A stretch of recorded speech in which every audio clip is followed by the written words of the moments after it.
gabi sa ating lahat. Exercise po tayo. Mayroon po tayong nabili sa Shopee. Ayun po ay ang ating pong exercise equipment. Ayan. So, pwede ninyong i-view tag products, view products sa ating pong video na ito. Pwede po kayong bumili dyan. Ano po? Yun po ay mga color coding po yan. Ayan. Kung ano po yung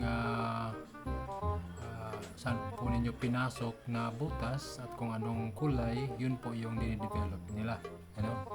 So, yan. Yun po yung mga parte ng ating pong upper body or core. Ano? So, kung sa mga red color naman, yan, makikita po natin kung ano po yung mga dinidevelop na mga muscle dyan. Ayan. So, yun po.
Then, mag-change position po tayo.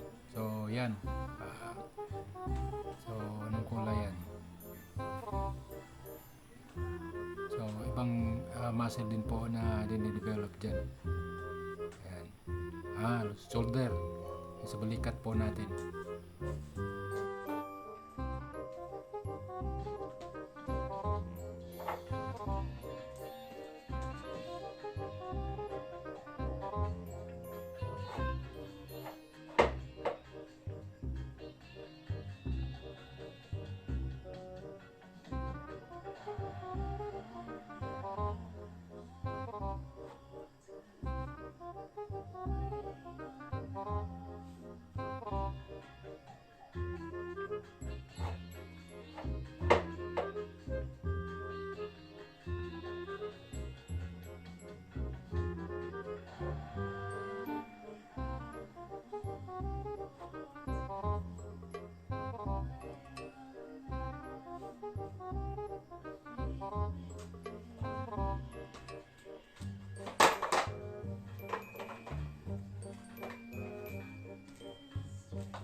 So meron din po tayong sandbag na ginagamit, ano po, at yan po ay mabibili din po sa link po na nitag ko po sa video na ito. Pwede po kayong mag-order guys. View products tapos pwede nyo pindutin at pwede po kayo dalhin po. Ang store lang po natin ay nasa Shopee lang po. Ayan, so kahit konti lang yung views natin, pero kung kayo po ay umorder dyan, kahit paano ay dagdag pa rin, no, sa ating kita. Kaya salamat po at kami po ay nakikiusap sa inyo, no. Ayan, so God bless po sa ating lahat.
Okay po, magandang gabi sa ating lahat. Gabi na. So, kailangan pa rin tayo ay stay healthy and healthy, stay fit pa rin kasi kailangan sa work po natin kailangan ng endurance, stamina. So, naglalaro pa rin tayo ng basketball and of course hindi na kagaya dati, pero ano lang,